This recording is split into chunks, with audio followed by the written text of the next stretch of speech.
कहने वाली बात ऊपरी है, चाहने वाली बात हृदय की है।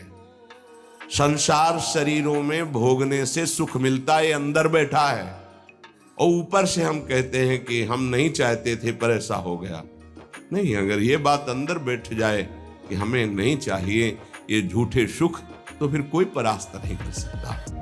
तो बोले जानकारी होने पर भी प्रयोग क्यों नहीं हो पाता? वस्तु, व्यक्ति, क्रिया, स्थान, इससे जो हम सुख चाहते हैं उसे काम कहते हैं। किसी शरीर से, किसी वस्तु से, किसी पद से। इस काम में शब्द तो एक है पर इसके दोष अनंत हैं। शब्द है काम, और अनंत पापाचरण कराने की इसमें सामर्थ्य है। काम में इसमें अनंत विकार भरे हुए हैं। जब तक मनुष्य के भीतर ये बात बनी रहती है कि शरीर भोग से, वस्तु भोग से, पद भोग से हम सुखी हो जाएंगे, तो ये काम पाप ही कराता रहता है। निर्दोष, निर्विकार, निष्पाप होने के लिए इस काम का मर्दन करना आवश्यक है। सहने से ये नष्ट हो जाते हैं। शास्त्र निषिद्ध कर्म ये काम ही कराता, प्रारब्ध नहीं कराता। प्रारब्ध से शास्त्र निषिद्ध कर्म जो किए उनका फल आता है सुख दुख। अगर शास्त्र प्रतिपादित है तो सुख आएगा, शास्त्र विरुद्ध है तो दुख आएगा। लेकिन ये जो हमसे पाप करा रहा है, कोई प्रारब्ध नहीं करा रहा, कोई काल नहीं करा रहा, कोई ईश्वर नहीं करा रहा। काले कर्म ईश्वरे मिथ्या दोष लगाए, ये हमारी चाहत करा रही, अंदर बैठी है। शरीर के भोगों से सुख मिलता है, ये अंदर घुस के बैठ गया है, और यही हमसे पाप करा रहा है। तो जब जानकारी हो गई तो राधे राधे राधे राधे, जब जानकारी हो गई कि काम पाप करा रहा, तो हम इस जानकारी का प्रयोग क्यों नहीं कर पा रहे हैं? तो बोले धूमे नाव्रियते वह्निर यथा दर्शो मलेन च यथोल्बेनावृतो गर्भस् तथा तेने दमावृतम।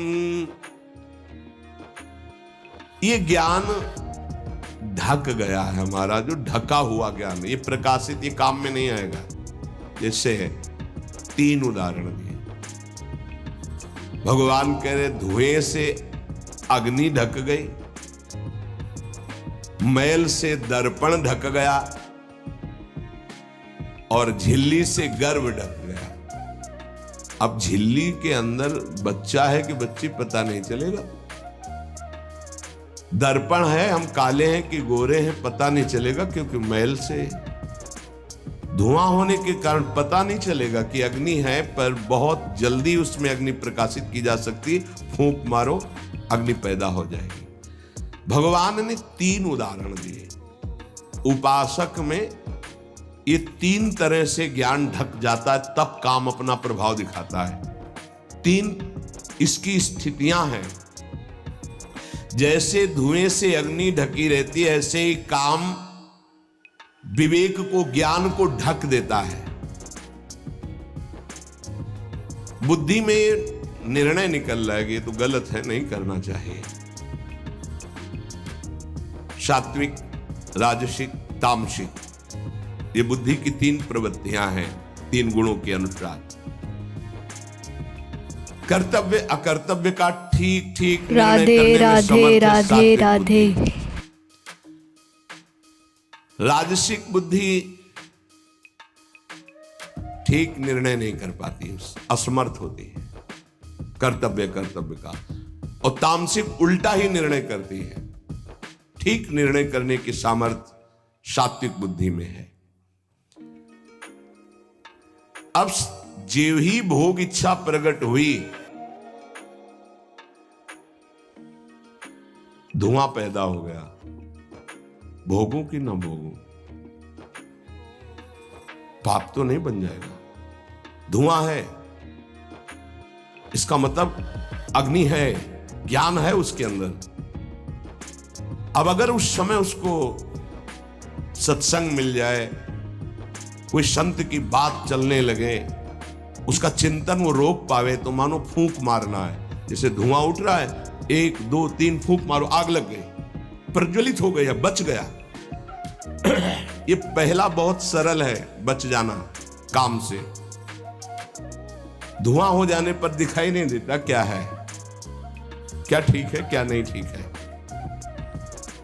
पर फूंक मारो तो आग उठी, धुआं खत्म हुआ। ये ज्ञान हो रहा है, बीच बीच में जलन हो रही कि भोगूं कि ना भोगूं, अच्छा है कि नहीं अच्छा है, कहीं पाप तो नहीं हो जाएगा, कहीं गलती तो नहीं हो जाएगी, पर वो धुआं है, नहीं भोग लेते हैं, अवसर मिला है, समय मिला है, भोग ले। ये उस समय उसको चाहिए, तत्काल कोई सहयोगी चाहिए विवेक का। परमार्थिक मार्ग में धुआं पैदा कर देगी साधक। राधे राधे राधे राधे। तो तत्काल प्रयासरत हो जाता है इस धुएं को हटाने के लिए। फूंक मारने का मतलब कीर्तन शुरू हो गया, वो सत्संग शुरू हो गया, किसी संत के पास तत्काल बैठ गया, उसकी वाणी सुनने लगा, वो धुआं खत्म हुआ। फूंक लगी, आग हुआ, जली, धुआं खत्म, ठीक निर्णय होगा। नहीं नहीं, ऐसा नहीं करना। उत्पत्ति विनाशशील जड़ वस्तुओं में प्रियता, महत्ता, सुंदरता, सुखद रूपता, ये काम पहले पैदा करता है। ये सत्य है, इसमें सुख मिलेगा, इसमें बहुत सुख मिलेगा। अब ये धुआं बढ़ता चला जा रहा है, कैसे सुख मिलेगा? लाखों लोग भोग रहे हैं, कैसे सुख? कैसे तुम मुझे बावरा बना सकते हो? नहीं नहीं, गलत है। ये है धुआं को हटाना, फूंकना। अरे अन्य शरीरों की अपेक्षा है मनुष्य शरीर सर्वश्रेष्ठ है, इसमें विवेक है। हम कैसे ऐसा पशुवत आचरण कर सकते? नहीं, अरे मन नहीं, तेरी सलाह नहीं। अब वो फूंक रहा है, आग पैदा कर रहा है, ज्ञानाग्नि पैदा कर रहा है। पर बहुत प्रवीण साधक नहीं, उससे प्रवीण मन है, वो सुख को सुख मानकर भोगने की लालसा प्रबल होने के कारण वो धुआं नहीं हटा पा रहा, वो उसी में और राग कर रहा है। प्रथम अवस्था में हटा लिया तो हटा लिया, नहीं दूसरी अवस्था में बहुत ही भयानक स्थिति हो जाएगी। ये अवस्था बदलने में देर नहीं लगती, कहने में देर लगी। दूसरी अवस्था हो जाती है दर्पण में ढका हुआ मैल। उसमें तो फूंक केवल मारनी थी कि आग प्रज्वलित हो गई, क्योंकि तैयार एकदम ज्ञान है, पर धुआं जैसा ढक गया, काम ने ढक दिया। जब दूसरी स्थिति आई उसी उपासक की कि इसका प्रायश्चित भी तो हो सकता है, अब वो मल लग गया। जैसे दर्पण में गाढ़ा मल पोत दिया जाए तो बिल्कुल दिखाई नहीं देगा कि हमारा रूप कैसा है। अब बिल्कुल विचार शून्य होता चला जा रहा है। यथा दर्शो मलेन च, जैसे मैल से ढक जाने पर शीशा, दर्पण, वो दिखना एकदम बंद हो गया। उसमें तो दिख रहा था। राधे राधे राधे राधे। काम कर रहा था, थोड़ा फूंकने की जरूरत थी, ज्ञान के प्रज्वलित करने की जरूरत थी, पर वो उधर ना की तरफ वृत्ति न ला करके हाँ की तरफ वृत्ति ले आया, तो दूसरी सीन पैदा हो गई स्थिति। जैसे दर्पण में मल ऐसे लगा दो तो बिल्कुल नहीं दिखेगा, और वो बिल्कुल निर्णय नहीं कर पा रहा। सतोगुण में निर्णय करने की क्षमता होती है, रजोगुण में निर्णय करने की क्षमता खत्म हो जाती है, और निश्चित हो जाता है कि भोग में सुख है। ऐसी कामना का वेग बढ़ा तो ये भूल गया कि मैं साधक हूं, मेरा कर्तव्य क्या है, मैं अकर्तव्य करने जा रहा हूं, ये भूल गया। क्योंकि जैसे दर्पण में ढक गया तो भूल गया, दर्पण में दिखाई देता मैं कौन हूं, तो ज्ञान रूपी दर्पण ढक गया काम से, अब ये उसकी सोच ही खत्म हो गई। अंतःकरण में इतना महत्व पैदा हो गया कि विकलता हो गई उसके अंदर। अब यही उसके पतन का कारण बन गया। इतना महत्व बढ़ गया कि निर्णय करने की क्षमता खत्म हो रही है कि मैं एक साधक हूं, मैं उपासक हूं, पापाचरण नहीं करना चाहिए। ये किसी का भी हो सकता है। पहली दशा बहुत जल्दी हटा जा सकता है, फूंक मारी हट गया, आग पैदा हुई ज्ञान की। नहीं नहीं, दूसरी दशा गुंजाइश है थोड़ी, उसको ऐसे पोंछना पड़ेगा, समय लगेगा, पोंछना पड़ेगा, तब दिखाई। नहीं नहीं, दूसरे में संभलना रजोगुण, ये ठीक है, ये नहीं ठीक है, क्षमता खत्म हो चुकी। पहले में क्षमता थी, दूसरे में क्षमता खत्म हो गई। राधे राधे राधे राधे। गर्भा, तीसरा तमोगुण, वो विपरीत ही दिशा की तरफ ले जाएगा। क्षमता की तो बात जाने दो, वो सारी सामर्थ्य विपरीत है, जो होगा देखा जाएगा, चलो वो विपरीत दिशा की तरफ ले जाएगा। दर्पण पर मैल आने से उसको हटाने की गुंजाइश है, यहां तक हटा जा सकता है, दूसरी स्थिति तक, पर दूसरी स्थिति बहुत कठिन है। हटने की स्थिति अब खत्म हो चुकी, लगभग पर हटा जा सकता है, लेकिन तीसरी में तो हटा ही नहीं जा सकता। जैसे झिल्ली से ढके गर्भ का ये पता ही नहीं है कि बच्चा है कि बच्ची है, ऐसे तृतीय अवस्था में ये पता ही नहीं रहता मैं गलत कर रहा हूं या गलत करने जा रहा हूं। विवेक ही काम नहीं करता, वो उसे सुख और अपना जीवन मान लेता है। अगर उस कामना में बाधा पड़ी तो तमोगुण की वृत्ति बढ़ जाती है और क्रोध पैदा हो जाता है। क्रोध जब अपना स्वरूप धारण करता है तो हिंसा पैदा कर देता है, सम्मोह पैदा कर देता है। सम्मोह स्मृति का नाश किया और बुद्धि भ्रष्ट हुई, नष्ट हो गया साधक। ये सर्वनाश करने वाला काम। सम्मोह माने मूढ़ता, घोर मूढ़ता, कुछ निर्णय करने की सामर्थ्य नहीं रह गई। पशुवत, एकदम पशु। अब उसमें जब वाणी खुलेगी तो झूठ, आचरण होंगे तो कपट, व्यवहार होगा तो बेईमानी, कर्म होगा तो अन्याय और पाप, गुस्सा आएगी तो अत्याचार, हिंसा, इसके सिवा कुछ नहीं। अपना रजिस्टर कभी राधे राधे राधे राधे। अपने रजिस्टर को तो देखोगे नहीं कि अपने जीवन के रजिस्टर में हमने क्या क्या आचरण किए हैं, ये सबको देखना चाहिए।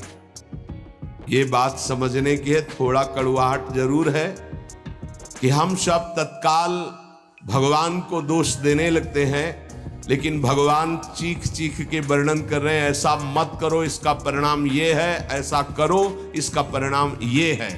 तो जो कह रहे हैं करो वो तो हम कर नहीं रहे, जो कह रहे हैं नहीं करो वो हम कर रहे हैं, तो उसका जब परिणाम आता है तो हम भगवान को कोसते हैं। बंबूल बोओगे तो उसमें दाग छुहारा नहीं लगेंगे, कांटे ही लगेंगे। पापाचरण करोगे तो उसका परिणाम दुख ही आएगा। पुण्य करोगे तो सांसारिक सुख मिलेगा, भजन करोगे तो पाप व पुण्य दोनों से ऊपर उठकर भगवदानंद को प्राप्त होगे। कामना में तदाकार ना होने पावे तब तक बचा जा सकता है। जहां तैयारी बनी सुख भोग की और राजीव आपने दस्तखत कर दिए, अब आपको भगवान ही बचा सकते हैं, दूसरा कोई नहीं। उस समय भगवान ही कोई ऐसी लीला कर दे तो बच सकते हो, अन्यथा नहीं बच सकते। तदाकार होना साधक का सर्वनाश हो जाना है। काम में तदाकार होना। 1 2 4 बार अगर आप ऐसी अवहेलना करेंगे तो आपका साथ देगा आपका हृदय और जलेगा, धिक्कार करेगा, बार बार कहेगा गलत है, कान पकड़ेगा। अब की राधे राधे राधे ज्यादा राधे। मलिन हृदय हो गया तो आनंदित, हर्षित होने लगेगा, आज ये भोगा कल वो भोगूंगा, और वो पापाचरण में हर्षित होकर आगे बढ़ जाता है। ये बहुत बुरी स्थिति है।